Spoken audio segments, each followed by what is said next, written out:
Today, we're going to talk about the SaaS Tech Stack.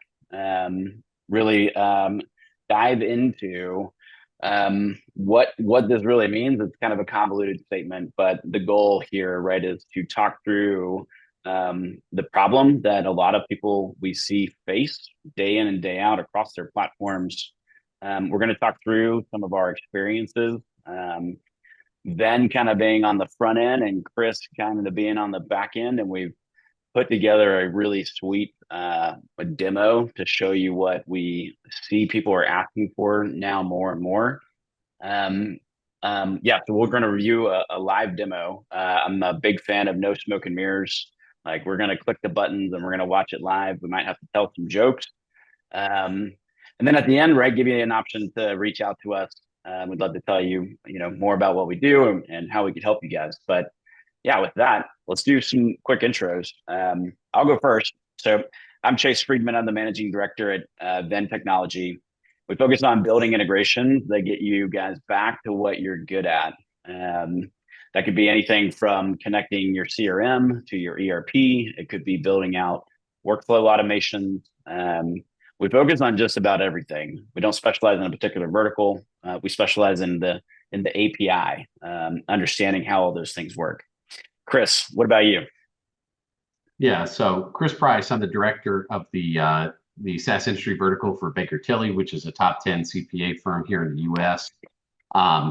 My primary role and responsibility is just to ensure our customers in this segment, in this industry, are successful using Baker Tilly's services and solutions. And so, unlike you, Chase, I know that you guys are fairly horizontal. My role is very specific in the SaaS industry vertical, although Baker Tilly, as such a large organization, handles a slew or a breadth of additional industries and capabilities from tax, audit, assurance, digital transformation, the whole nine, Sage Intacct implementation, and so forth. So really excited today to be sharing with you guys how the integration between HubSpot and Sage could be a seamless experience, and how it can really help not only offload a lot of the pain and agony that organizations feel, especially those folks in the finance and RevOps functions, but also how you can derive a lot more insights into what's going on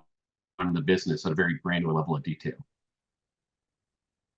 Chris, I gotta ask. I'm forgetting how many times Baker Tilly has won Intacct Bar Partner of the Year. Are we on like 6, 7, or 8 now? 10 years, 10 years running. So it's a pretty amazing feat. Honestly, it's really a testament to not only our team internally, both from a professional services perspective, from a sales and customer success, all the way through our development arm, and then of course having great relationships with partners like yourselves. Yeah. Well, definitely the dynamic duo in terms of organizations. Ben has won Intacct Marketplace Partner of the Year for the past 2 years. I don't know if y'all keep ratcheting up that number, we may never catch you guys.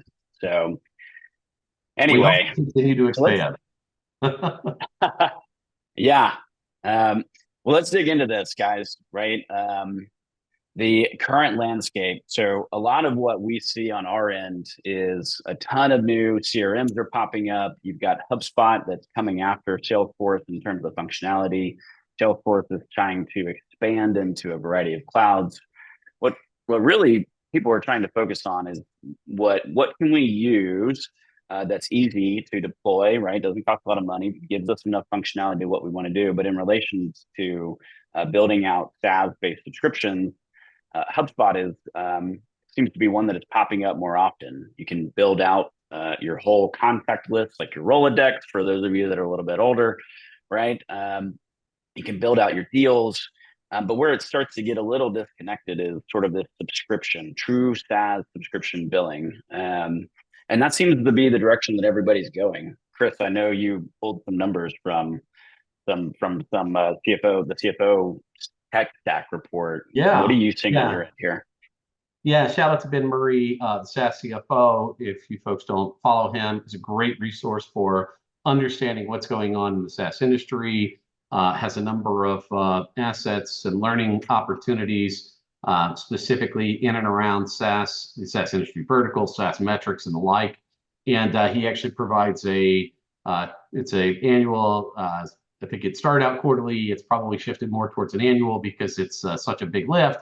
But a finance tech stack report, and really, if you look at where organizations fall, call it anywhere from pre-seed up to about $50 million of ARR, you could see that organizations are still sort of trending towards, in the earlier stage, certainly towards HubSpot, but HubSpot is continuing to gain more momentum and sort of building into that larger or more mature organization, sticking around a little bit longer, whereas historically Salesforce really took over, took the mantle. So it's really interesting to see those numbers, as well as some information around how Sage Intacct compares and how Sage Intacct aligns very well, not only with folks who are on HubSpot, but even as they look to transition over to Salesforce and beyond, as they're growing, from 10 to 50 to $100 million of ARR. So enabling organizations to stay on that platform and to reap the benefits of a really solid financial management system foundation for growth. Yeah. It's interesting as you see each of these CRMs take more market share, right? They put things behind walls as they enable more functionality. But a lot of what we are seeing is, let's utilize it's best of breed, right? People have been saying that for a long time, but it really is let me get the best of this and the best of this, and then let's figure out how we connect these things. Most folks are doing that manually, right? But I think we've got some secret sauce. Yeah, and just to put a fine point on that too, Chase. Sage Intacct's its entire basis has always been sort of best in breed approach. So unlike other competitors in the market that try to be everything to everybody across all business platforms or business processes, Sage Intacct has really leaned into letting folks bring the best in class systems that best fit their organization and where they are in their business growth trajectory to the table. And so I think, HubSpot and what Venn has created here as part of an integration, a seamless integration over into Sage Intacct, is incredibly powerful toward that end. You're talking to sort of the integration complexity, right? But as these platforms try to be all things to all people, right? The quality of that functionality doesn't really get better. Salesforce struggled with this because they just have so much, right? But that's where this integration complexity comes into play, because you've got different data models within the CRM platform, right? You've got different API functionality, and then Intacct needs the data in a very specific way. And sometimes those data models don't map, right? But this is something that we've seen pop up more and more. The wild west of deals going into HubSpot, right? We just wheel and deal, but Intacct needs the data structured in the right way. So you have data formatting issues, right? People that are trying to do this on manual, just by manually typing things in, they're always referring to the PDF of the contract, or they're trying to upload things. Beyond that, right, building out this integration, it's in today's world with the iPaaS, right, like Zapier or MuleSoft, it's really easy to say, well, yeah, we could build the integration. But in full-on reality, it's way more complex, because you don't want to mess up your books, right? You need Intacct to have all the data so that it can generate the correct invoices, right? The correct rev rec, the correct billing schedule. I'm preaching your world, but Chris, beyond that data formatting and the API piece, what kind of complexity around pulling data in do you guys see in your day to day? Yeah, I mean, I think what you just said is incredibly true, and it's something worth considering. I mean, as you think about what kind of information is being captured and digitized on the front end from the CRM system of record, then how that translates in a seamless way over to financial operations. There's a pretty big gap between what sales cares about in the context for which they need it, for which they want it for documentation purposes, for reporting purposes, and the like, and then how that data actually needs to be translated over into the financial system of record to execute on not only the billings, but also the revenue recognition, to be able to manage forecasting and reporting from a financial perspective and the like. And so it's a little easy to say, well, we have this data over in HubSpot, and so we'll just push that into Sage Intacct or into any ERP system. But there's more complexity there that has to be contemplated. And you also have to consider the fact that none of these, in today's modern day systems, cloud-based systems, these are ever-changing environments, right? These landscapes are changing constantly. So HubSpot's getting upgraded and updated across time, as is Intacct and other ERP applications, although some a little bit slower than others. But being able to leverage those capabilities and understand how to utilize them in order to gain those efficiencies is really important. We see that time and time again, right? The sales guy wants to get the commission, doesn't want to be beholden to all of the things that I have to do to get the data in correctly. I can't tell you how many times we have clients that, just take emails as like, okay, now we're contractually obligated, let's roll, So that's something that we focus on in a lot of what we do is this data consistency, right? Like if you're going to sell a deal, you need a contract, a PDF, you need a signature, right? You need the MSA, the PSA, the SOW, the order form, all those things so that the client's legally obligated to pay you for something. And that's what we really try to focus on is because Intacct needs all the data from that. Well, then let's make sure that, well, yeah, they want to buy this product, but then they need to sign a quote, an order form, all those things. But then in addition to that, the lines or the details, right, need to be connected in a way so we know exactly what we're selling. You could throw a project in there. You could throw in usage-based contract lines, right, where, hey, you get 1,000 credits and there's tiers. Those are all things that are easy to say, oh yeah, we'll just build an integration. But like you were saying, it's difficult because things are constantly changing. You have to be on top of it. So it becomes a really complex issue. Man, in your world, do you see like a growing issue where these systems keep changing and maintaining that data consistency gets even worse over time, or is it once you figure it out, you're pretty golden? Well, I think there's a couple of pieces here, especially from an ERP system that's evolving, making billing and revenue recognition and the other financial operations more efficient. Yes, there's new ways that data can come in that can facilitate that. But also, I think maybe one of the more challenging aspects is really from an operational and business intelligence reporting perspective. I mean, I often joke that. You trying to get data out of the CRM system of record can be a little bit of the Wild West when it comes to being able to understanding how that, is that data being appropriately populated? Is it being maintained? Is it being managed? How does that correlate to the actual revenue that we're seeing in the ERP system of record? Do we have all of our credits understood that are happening? Maybe we're issuing credits out of the billing system, but those aren't being reflected back in the CRM system and the like. I mean, all of these things really build up. And then when you start thinking about, look, if I want to get a really broad understanding about where is the business, it's usually the case that doesn't exist in one particular operational system. So if we're talking about the CRM has very useful data as it pertains to pipeline, as it pertains to opportunity data, et cetera, et cetera. But oftentimes that's got to be blended with the financial data. And I would say it has to be cleansed, it has to be normalized and the like. And that's where some of the real challenges come from an operational reporting perspective and from a SaaS metrics perspective, which obviously we're going to jump into here in a little bit. But I think those are all very important considerations. So, don't be fooled to say, oh, well, we just have that data in our CRM, so we're all good to go. It's far more complicated than that. It's funny that while you're talking, I'm thinking about, so we have HubSpot and Salesforce, and Mel's probably cracking up in the background because it's really easy to be like, oh yeah, it's right here. But then your filters are incorrect, or you're looking at the wrong dates, right? Or data's incorrect.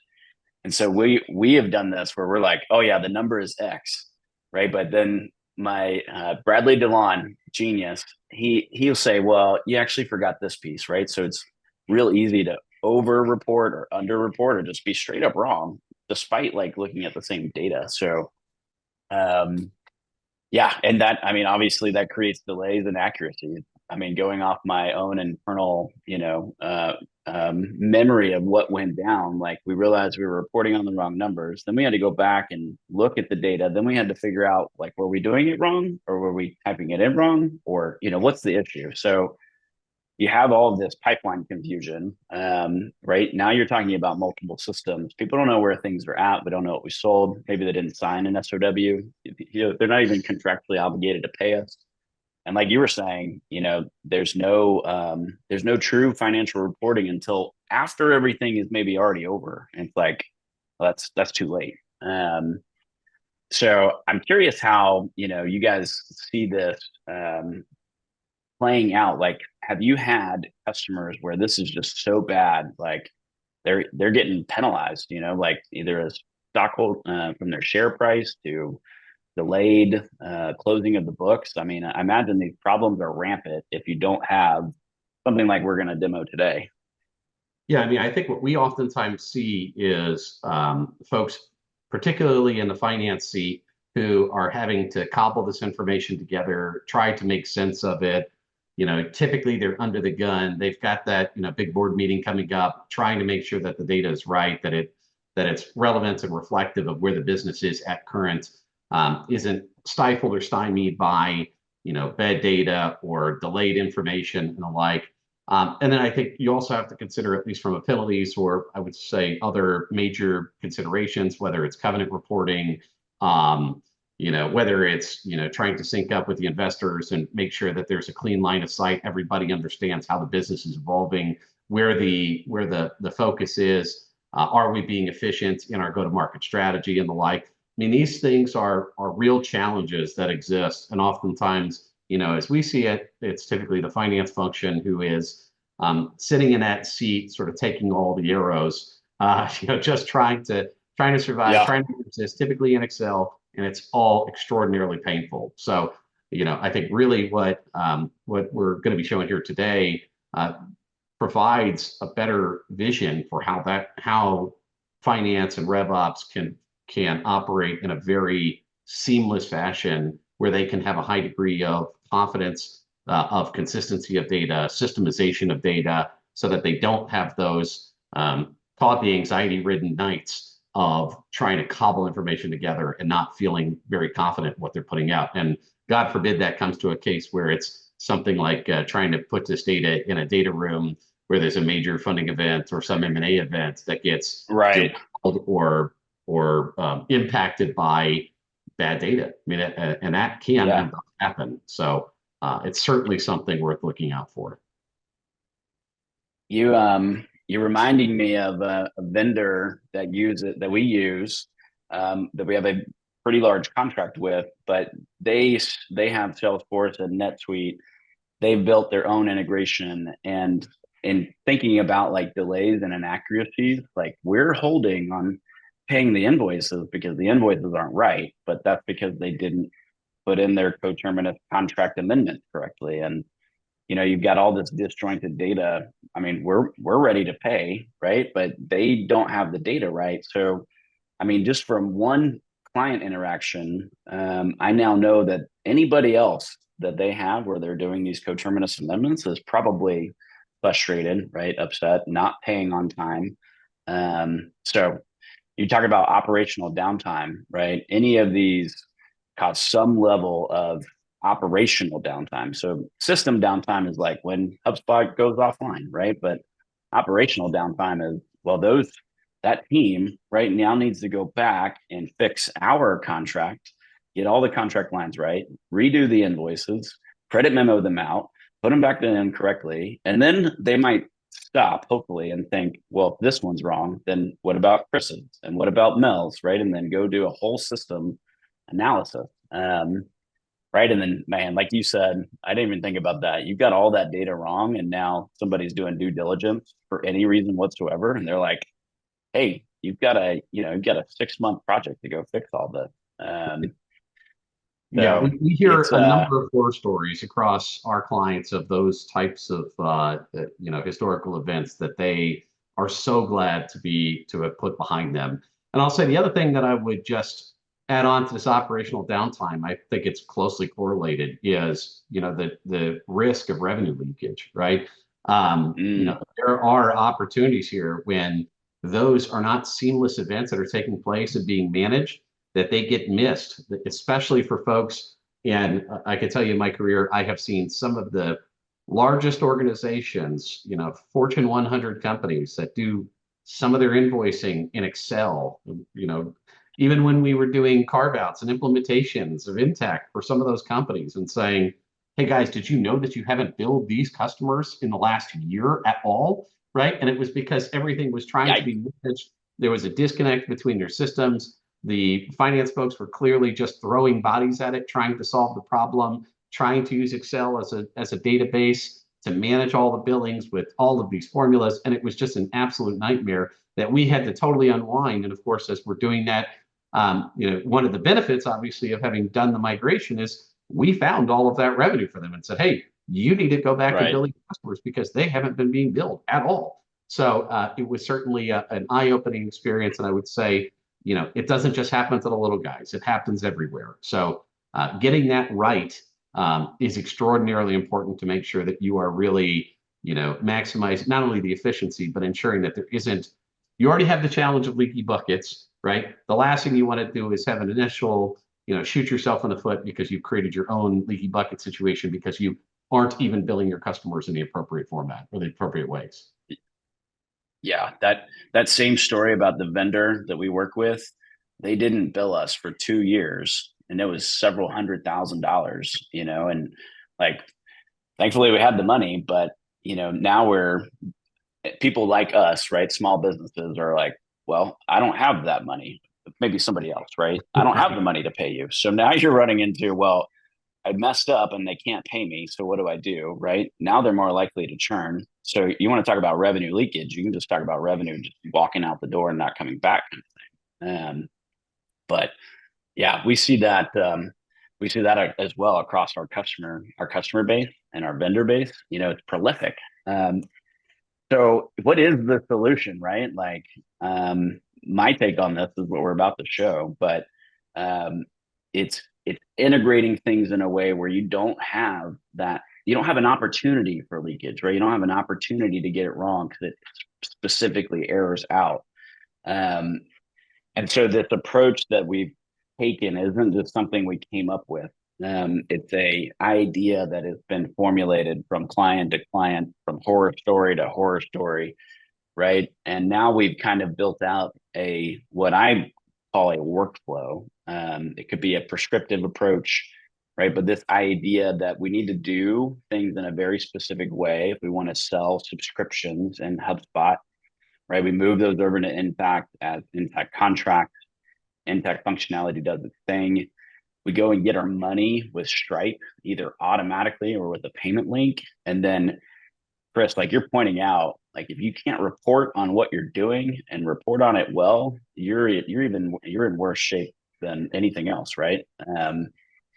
Anyway, so I think what we've got here, right, is something that is sort of pre-built where we can onboard people quickly, and it really fits almost any vertical where you've got some kind of subscription and you need contracts, you need rev rec, you need billing set up in a specific way, right? And at least the pricing is straightforward, right? If we can follow this roadmap or this blueprint, then it's a lot easier to implement, right, and deploy it for folks. But I don't know, Chris, maybe we put on a little demo here. So I'm going to flip out of my screen here and I'm going to hop over into HubSpot. If you haven't ever been in HubSpot, they've actually been going through a number of UI changes. So I've got the latest UI up and running. I'm on a deal, and the deal is an opportunity where I'm selling something, right? They've got a lot of things. Your screen, if you have HubSpot, might look different than mine. But if I scroll down to the bottom, we're going to sell a SaaS application to Raising Cane. It's a fast-growing chicken tender place. I'm a big fan of it myself. One of my favorites. And yeah, it is. It's almost probably too good, like. Um, But on this front, right, the functionality is we haven't really done anything unique here. We've added in some custom fields or HubSpot properties, right, to uh, start to get these sales users used to putting the data in the correct way. So I've added here our core platform application, right? We've got some users, we've got a support package, we've got our setup services. If you know Intacct at all or the contract side of things, you might recognize some of these, right? We're going to do fixed price. We're going to include these lines with every invoice. Our implementation fee is one time, right? We don't want to charge them next year again because we only really need to implement it once. We've got some billing frequencies, our quantity, our multipliers, discounts, unit price, and then whether or not we want this to renew. Obviously, don't want that one time to renew. So we've got this set to no. And again, for the most part, right, there's not any customization in terms of HubSpot that you need to do outside of dropping in these properties to make this work. Now, if you're not using products, right, or these line items, or you don't have to necessarily use quotes, but if you're not doing this, you would need to start doing it. But for this particular deal, we're going to set this contract start date to the beginning of the year just to make it very straightforward and simple. We're going to keep track of our contract ID, which I don't have yet because I haven't generated it. And then when we go to renew it, we're just going to keep the same dollars, quantities, etc. So I'm going to set this to sync here. Now you can control this manually like I'm doing on the screen. You could automate it with HubSpot workflows, right? When the deal gets closed won or when some other kind of process is completed, you can automatically set this to sync. We are using a workflow that kicks out a webhook. And so what's happening right now in the background is the integration is picking up this company. So this company doesn't exist yet inside of Intacct. It's creating the company. Had I related any contacts, it would have added them in as the billing and shipping contact. Once that's done, it's picking up the deal and the deal line items.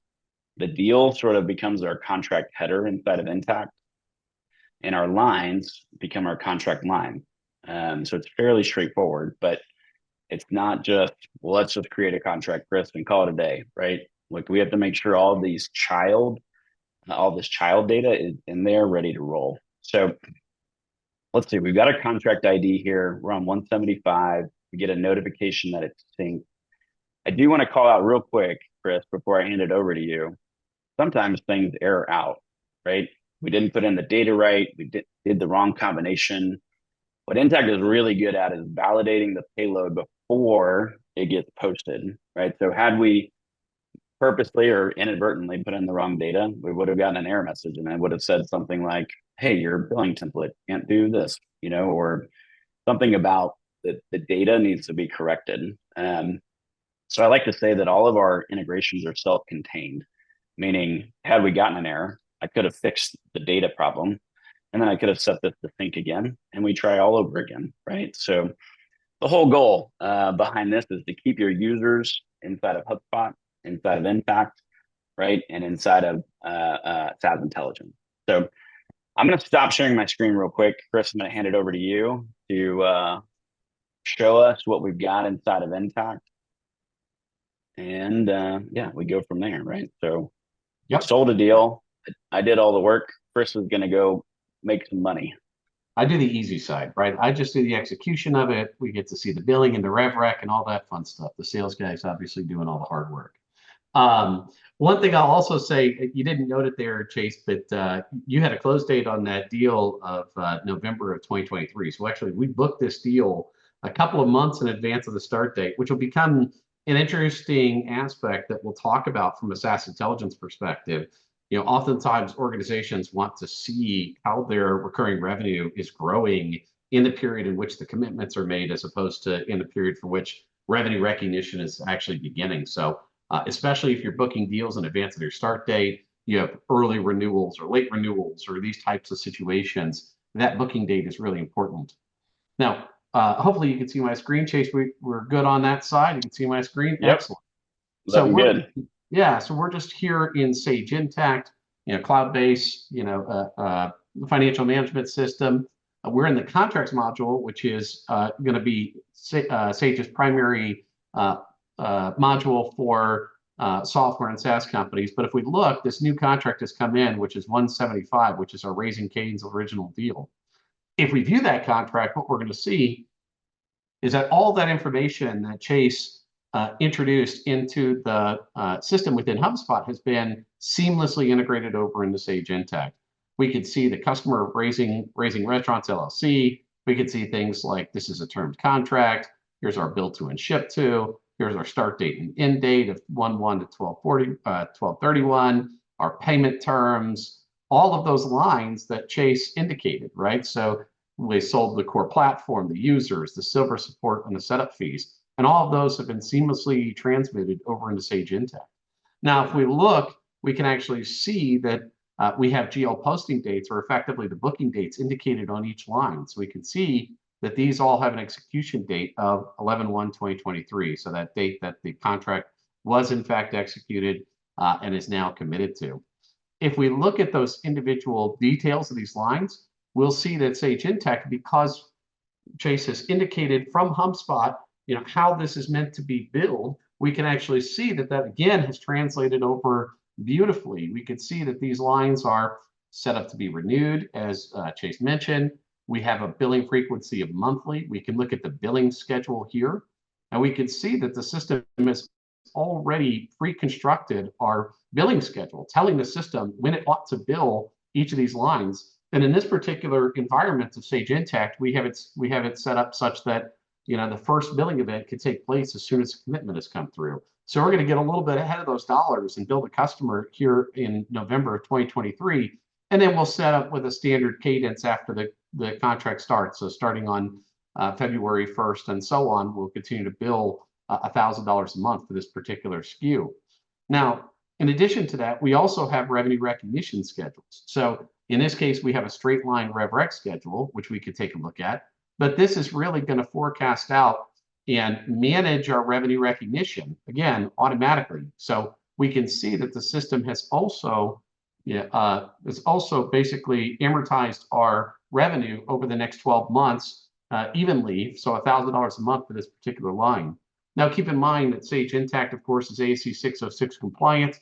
So, whether or not we may bill in advance, maybe we're billing quarterly and recognizing monthly. We could have situations where we need to reallocate revenue across different performance obligations. We could have different revenue standards that we're trying to achieve. We can have delayed revenue recognition and recognize upon delivery, do catch-ups and walk forth. All of that stuff is built into Sage Intacct. It can be effectively transmitted seamlessly through the HubSpot integration. So in this particular case, we're going to go ahead and bill the first invoice for this customer. So we're going to come over into our contracts and generate invoices area within Sage Intacct. Now, of course, this can be all done automatically. So the system can run monthly invoices or however often you want the system to pick up. And what it will do is it will look across all the contracts and all the contract lines, what is available to be billed, and it can automatically generate those invoices and then be prepared to send those out to customers. So in this particular case, we're going to look for contracts that are, let's see, we're going to filter for our specific Raising Cane's. In fact, let me refresh our screen here real quick to pick up our Raising Cane's customer. So we'll come in here and go applications, generate invoices. And we'll grab we're going to go 11/01/23, and our invoice date is 11/01/23. Now, again, this is generally going to be just automatically generated, but because we want to go back and post this as if it were a historic date, we're going to go ahead and just put these values in and run it off directly, generate that invoice directly. So you can see the first invoice is ready to create. If we look, that's going to be an $11,400 invoice, which includes 1 month of the core, the users, and the silver support package, and then our full $10,000 setup services. This all looks great. It's ready to roll. We're going to go ahead and generate that invoice. Now, the system is going to do a process where it goes and pulls all the information together for which invoices it generated, and then it will create that as an invoice run. It will give us information about where that stands. Now, because the system is quite quick, it will have already generated that invoice. This only had one particular invoice in this run, but we can see it's that $11,400 transaction for our contract invoice number 1231. So now what's interesting about that is if we go and look at, we're talking about the billing side. Of course, we could go through the system. It's already going to have all of our revenue recognition all scheduled out to be recognized, in accordance with the various revenue standards. But in addition to that, one of the core features of what Sage Intacct has to offer is SaaS metrics reporting. So if we come back into our what we call our SaaS Intelligence set of dashboards, we can actually see this gives us a broad-based set of metrics, both from a growth perspective, but also a number of other ways for which you might want to slice and dice your data, looking at things like your retention metrics, your unit economics, product, cash, audit on an ARR basis, and the like. Now, in this particular case, we're just going to go and look for that specific Raising Cane's customer contract that came through. So we're going to put in November of 2023, and we'll look for our customer Raising Cane's.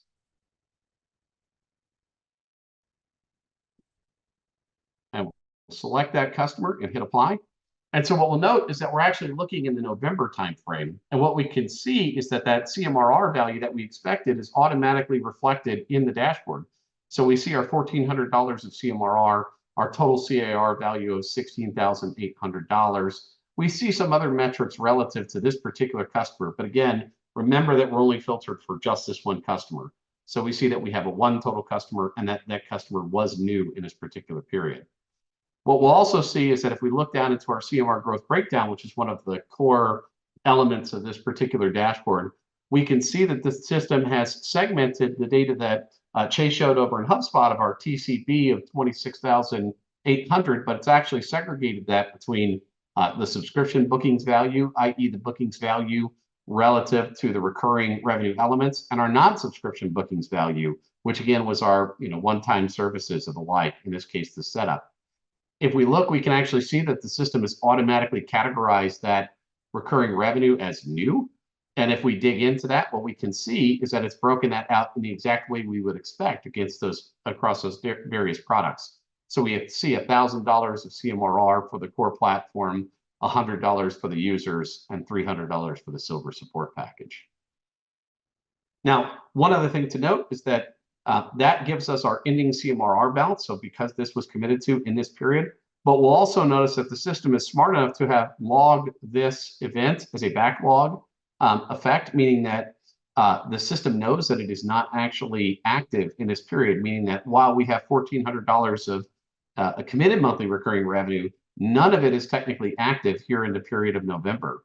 However, if we go out and we look as of our January 1st of 2024, what we'll see is that the system has continued to track the fact that that value was not going to start until January.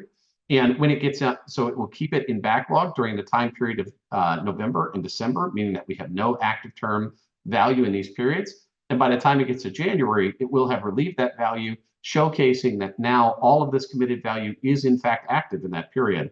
So this is very useful, not only for understanding kind of where are your customers within their life cycle, but also being able to reconcile this back to GAAP revenue, bearing in mind that SaaS metrics, CMRR, and the like are non-GAAP metrics. These are operational metrics that have a relationship to GAAP revenue, but are not directly tied to GAAP revenue. But at the end of the day, there needs to be some mechanism to validate or to justify that our committed value is reflected in what revenue that we are enjoying. And so this really helps bridge that gap, as well as a number of other features within SaaS Intelligence. So with that, Chase, I'll hand it back over to you. Let's do it. So while that was happening, one of the unique things that we paired up, internally we call this the Trinity. maybe I need to come up with a new name here since we have technically four kind of systems at play, right? But when Chris generated the invoice doing the invoice run, it did two things. We actually created a Stripe invoice. Now that can be done automatically, it can be done manually. We can auto pay the invoice, right? So we can have true subscription, just get automatic payments whenever every time that invoice gets generated. We have to have a payment method on file, right? But that happened. It went and got a payment link, a what's called a hosted payment link for us to use in wherever we want. Now, I'm going to quickly show where this comes into play. On the HubSpot side, I'm going to real quick hop into Intacct as well, and then we're going to continue on. But this invoice came in. We've got now details about this particular piece of money that we're owed, right? And we actually have this link that came from Stripe through Intacct back into HubSpot, right? So for those of you that are let's maintain controls and don't collect random money, right? We don't get this payment link until that invoice gets generated by Intacct. So you can use a HubSpot workflow and build out automations that send out your beautiful emails that say, "Hey, you owe me some money." You could do that, right? You can use this as a way to get notified that, hey, this client hasn't paid yet, right? So you can build automations out of HubSpot if you've got sort of operational or revenue ops inside of HubSpot. Also inside of an Intacct, right? We have our contract invoice here that has the same data. We've got this posted in a message here for easy use, so you could email this out, printer email, standard Intacct functionality. We keep track of everything associated with Stripe, right? So ideally, you would send this out, right, and somebody would click on a button and they would actually get taken to this page. So this is in Stripe. We're thinking about PCI compliance. We're thinking about, hey, my customer wants to pay me with ACH, right? They really want to pay with Apple Pay. Whatever payment they want. I think Stripe is above and beyond like 80 different payment methods. So you can enable ACH bank accounts where people can log in with their Bank of America or Wells Fargo or really any modern day banking system, and they can pay with that. They can do whatever you allow them to pay with, right? If you don't want any of the GPay, Apple Pay, the link, you can get rid of all that. You can do just ACH. Some of our clients prefer that because then your fees, right, associated with this particular charge are very minimal. So I'm just going to dive in a quick credit card here, make sure I put in something that will work. And we're just going to go ahead and pay this. Now, what we're doing, right, is we're offloading the PCI compliance, at least for credit cards, right, onto Stripe. Everything is hosted in stripe.com. We've got a secure connection, Intacct, the integration. Nothing that we've been showing today touches the pan, the numbers, right? We're just tracking whether or not we got paid. So in the background, a webhook's going out right now. I forgot to mention, we sync the customer, right? This customer now has a default payment method on file that we can then automatically charge for the next invoice. Probably not going to make it that far in the demo today. But this payment now creates an AR payment on our invoice. See if it came in, right? It's showing paid. Got our payment details, right? And we got a credit card. And my favorite, an audit trail here. I can grab this. If you have Stripe admin access or you have Stripe access, you can drop this straight into the search bar and pull up this exact payment for this customer. Super handy, right? And now my invoices, if it's made it this far yet, we might be waiting on our smart event to go out, right? But our amount due is going to drop to 0. So you can, again, run automations. Hey, thank you for your payment. Or you can run automations to see like sort of maybe like an AR aging for those of you that it might be a convoluted concept, right? But on the HubSpot side, but if we have this down to 0, they're good. Now we can give them their entitlements. We can answer their questions, whatever the subscription was for. In this case, right, they're buying a platform, and now we can give them access. Maybe we have manual entitlements rather than automatic. But let's go ahead and keep moving on here, right? So we're halfway through the year.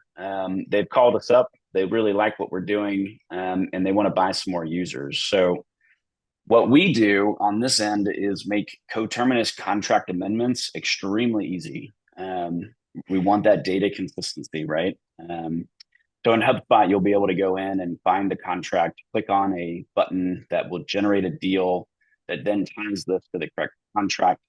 You put in the contract start date. So for this particular amendment, right, we're just going to do a mid-year deal. We're going to start it on 7/1. We want it to be coterminous. So we're going to end it on the same date.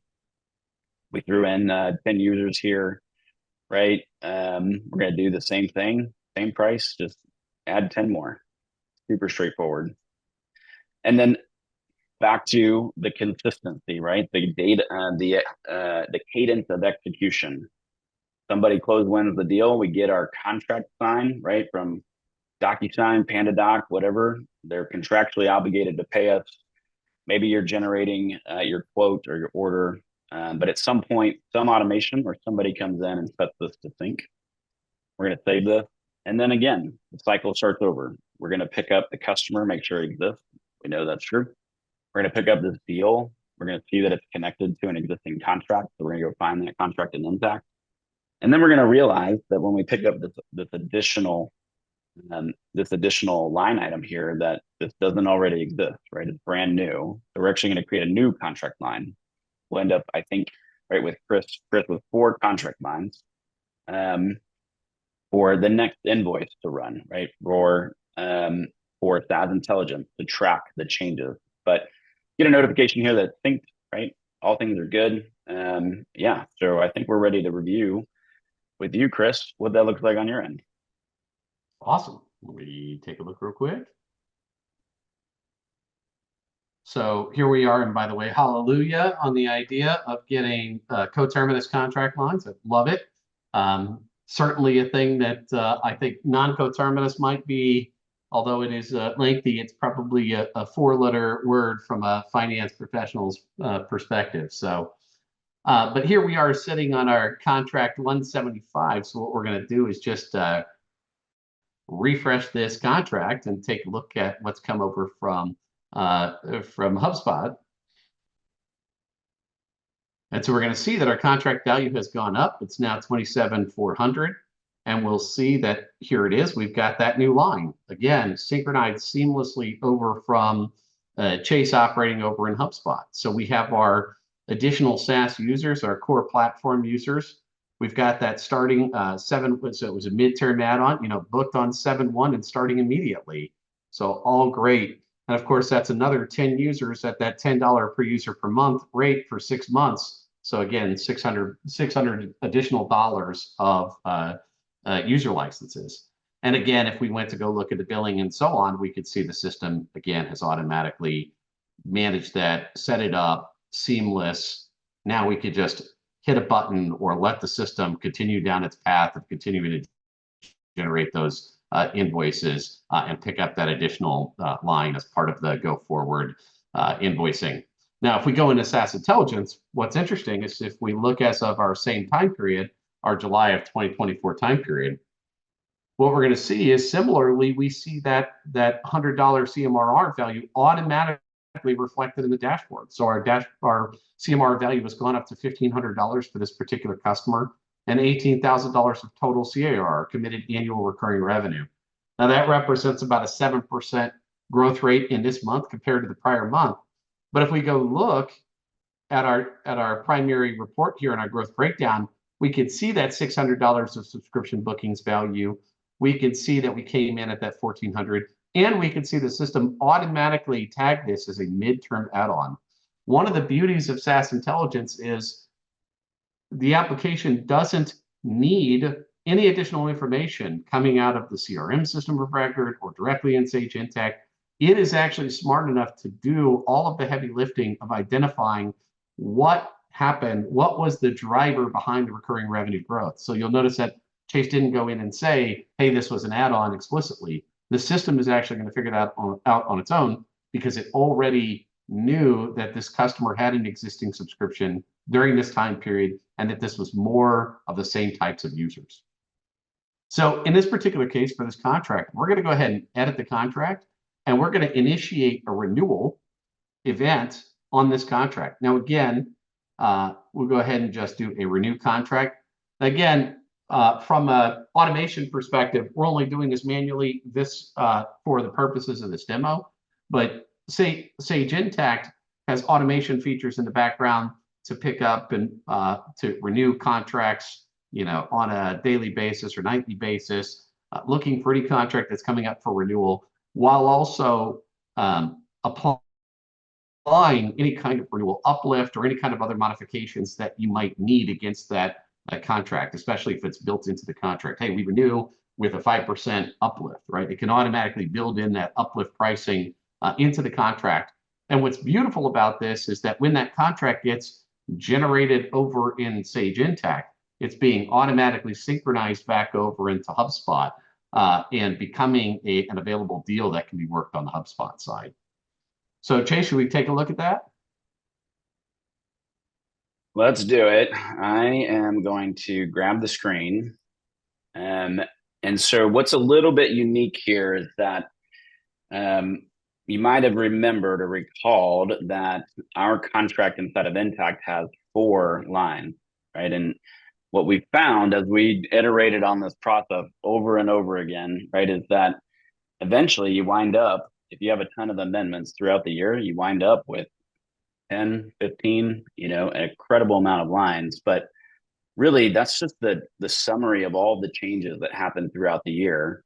What we don't want to do is confuse the AE, the business development manager, all those folks, and have at the time of renewal create a deal. So when Chris creates that renewal, or it happens automatically, we actually go in and create an open deal to be closed won, right? An opportunity for the sales guy to upsell, which is what we're about to do.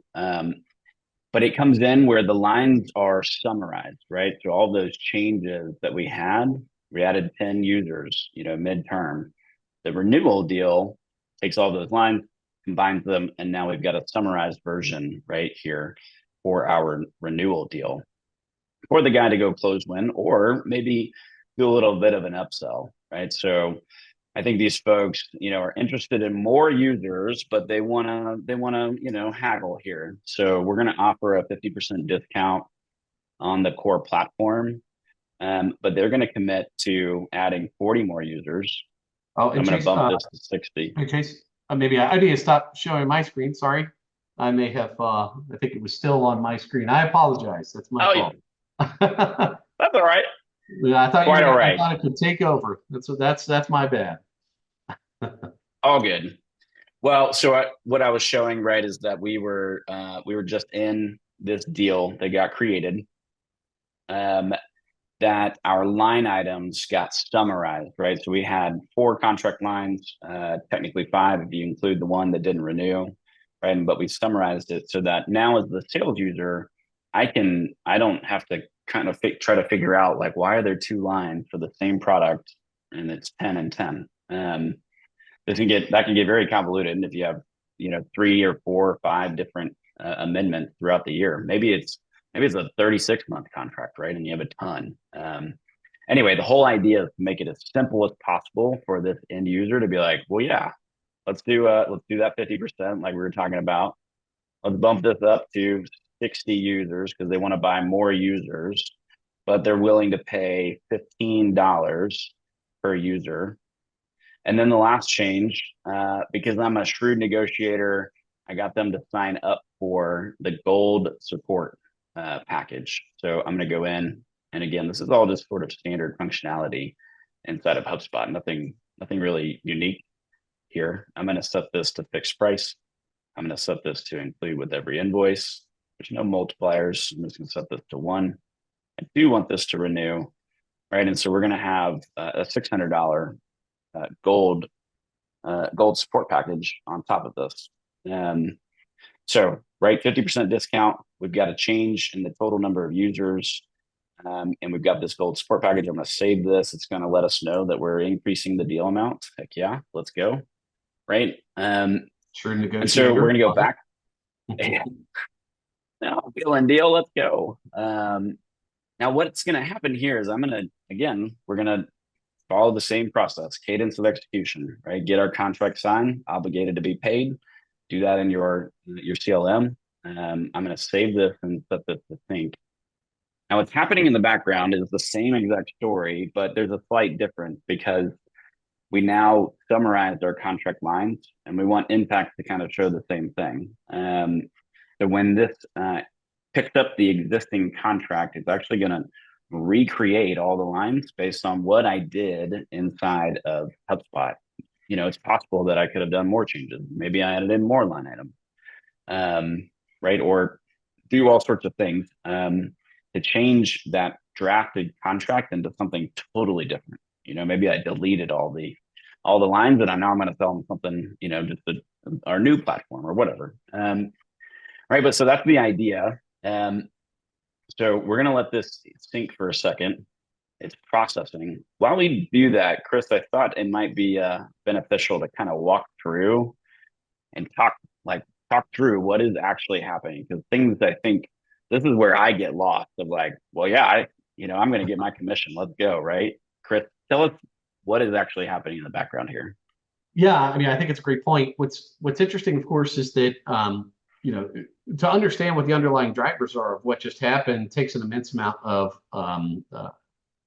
processing and inspection of the data. So in this particular case, we have our core platform that was renewed, but as you mentioned, you had to negotiate that 50% discount against the original list price that we extended to the customer in the first year. And so what that means is that we actually had $500 of the original value that was renewed from a CMRR perspective, but we also lost $500 as a consequence of renewal markdown, i.e. price reduction. So we want to be able to look at, when we think about looking at how are our customers behaving, we want to be able to understand, well, look, we're getting customers to renew, but hey, we're having to offer them this discount. But as you mentioned, because you're such a shrewd negotiator, not all was not lost, right? You actually were able to expand this customer's relationship with us, not only by renewing the original 20 users that came off of that new deal plus the add-on at their full rate, meaning that we renewed all $200 of CMRR of that value. But in addition to that, because you were able to uplift them on the price by that $5 per user per month for those 20 users, we actually had $100 of CMRR value in renewal uplift, i.e. price increase on those existing customers.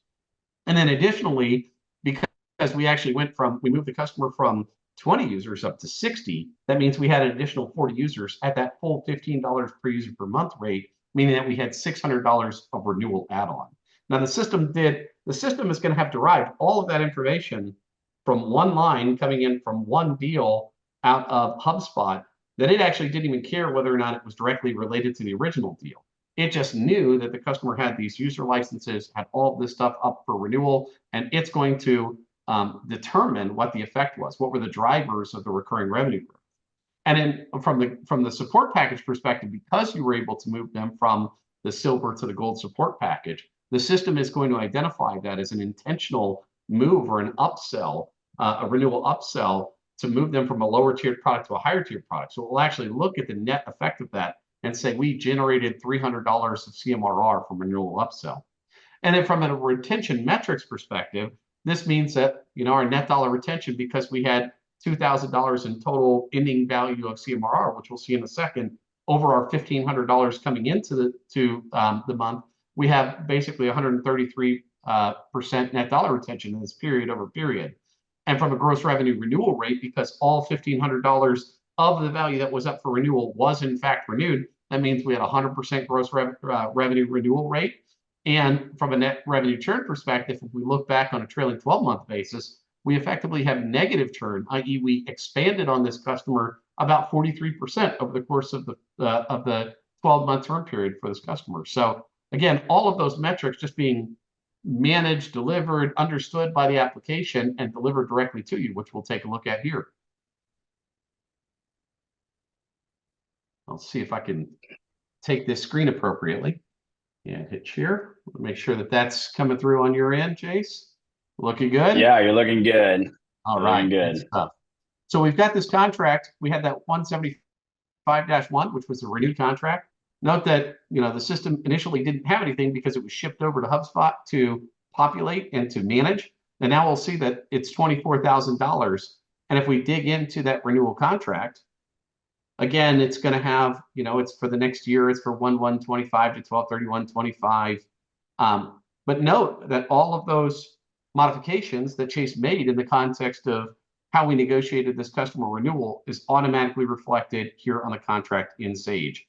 So we see the $6,000 total value for the core, the $10,800 of the users coming from those 60 users at $15 per user per month, and the gold support package at $7,200, or effectively $600 of CMRR. And note that in this particular case, I know, Chase, you were very shrewd in getting the customer to renew. If I recall, we had a little bit of a challenge to getting them renewed on time. So it took us about 2.5 months past their renewal date to get them to finally sign, right? So we had that period where everybody was on pins and needles. Can we even get them to renew? But as it turns out, it was worth the wait, because if we come back over in our and look at this particular contract from a SaaS Intelligence perspective, and we look at our March 15th of 2025 time period, what we're going to see is that we came into this deal, this renewal period, at $1,500. Well, look, we've actually upped their CMRR value to $2,000, which gave us a total of that CAR value of $24,000. So that represented that 133% net dollar retention. And if we look, the system, again, has automatically managed and understood how we got there. So we had the $1,500 coming into the period, but we ended up with $600 from a renewal add-on, which was the 40 additional users, the value of those, $300 of renewal upsell, which was moving from silver to gold, upselling them to that higher level tiered product, our uplift, which was the $5 price increase per user per month, and then the markdown, which was that $500 decrease at a 50% discount on the core platform. But net of all that activity, we actually ended up expanding on that customer up to 2,000. So it was a big win in this particular case. But one thing I'll also call out is during that time period when we didn't know what was going to happen with the customer, remember that we had that $1,500 of committed value, but SaaS Intelligence, the last thing it ever wants to do is to churn a customer prematurely, because that's going to have a cascading effect on other metrics. So instead, the application actually tracked this is a pending renewal, i.e. that it was outstanding, and treated the active term value of recurring revenue as $0 in the January and February time period. And then when we actually saw the renewal come through here in March, it reversed out that pending renewal value. It logged the underlying drivers of recurring revenue, and then basically presented us with what was the net effect. And of course, if we were to look at our metrics across the board, we'll see those metrics reflected, right? We see our $133 net revenue retention and net dollar retention. And we can also look at things like our retention dashboard, which goes into even more detail around that data. So we can look at and see, oh, well, from a revenue retention perspective, how are we operating? Are we retaining all of the dollars that we intended to retain for this customer? With one primary one, which raising canes, which I sort of indicated there, which was our gross revenue renewal rate. But the reason that piece is particularly interesting and important is because gross revenue renewal rate actually isolates for only those customers who are up for renewal, and understanding what the renewal decisions and the revenue impact of those decisions are. And so SaaS Intelligence, because it's maintaining and managing all this data and tracking it, it's able to automatically provide us those insights. Again, because we're looking at a particular customer, we see, it's 100% customer retention rate, 100% renewal rate, net revenue renewal rate, gross revenue renewal rate, all these metrics. And then, of course, all of the underlying visualizations that help us understand how that customer has come to pass. And when we look at this on the aggregate, because that's where things are really complicated, when we're talking about hundreds or thousands of these transactions, or tens of thousands, right, of these transactions flowing through the system, SaaS Intelligence is automating the management of all that, and then just providing us those insights directly, so that we can take a break and start, instead of focusing on the data management and the sort of manual effort of normalization, data preparation, and the like. Instead, we can really focus on just analyzing the data and providing the strategic insights to the business about what is happening? Where should we be spending our money? Where are we operationally efficient? What is it? What go-to-market strategies are actually producing the returns that we would hope for and expect?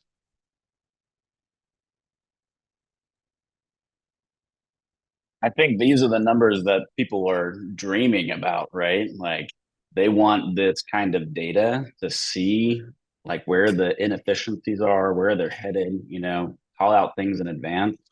I can't tell you the number of customers that are like, well, that's where I want to go. How do I get there? Right. And um, yeah, I think well, hopefully, from today, people have, as they're watching this, right, realize this is what it could be, right? This is creme de la creme, the best way to make this data flow from CRM, right, to ERP, to getting payments automatically, right? Reduce your AR aging to make it go away, right? And then have this level of detail and insights into your business. These are the things that people dream about. I have a client that we're working with now, where she doesn't get the contract until they have to generate the invoice, right? Well, she has no idea of like, well, what is that? What do we sell? Until it's kind of too late. So I think people are going to be pretty pumped about seeing what is possible here. Let me, if you don't mind, take the screen back and let's go ahead and close out. So, guys, thanks for joining us today. If you want to break out your phones, grab an image of this QR code. You can certainly reach out to us directly, but we'd love to hear from you. If you do fill out the form, we'll both be in touch. If you want to talk about SaaS Intelligence, obviously Chris is your man.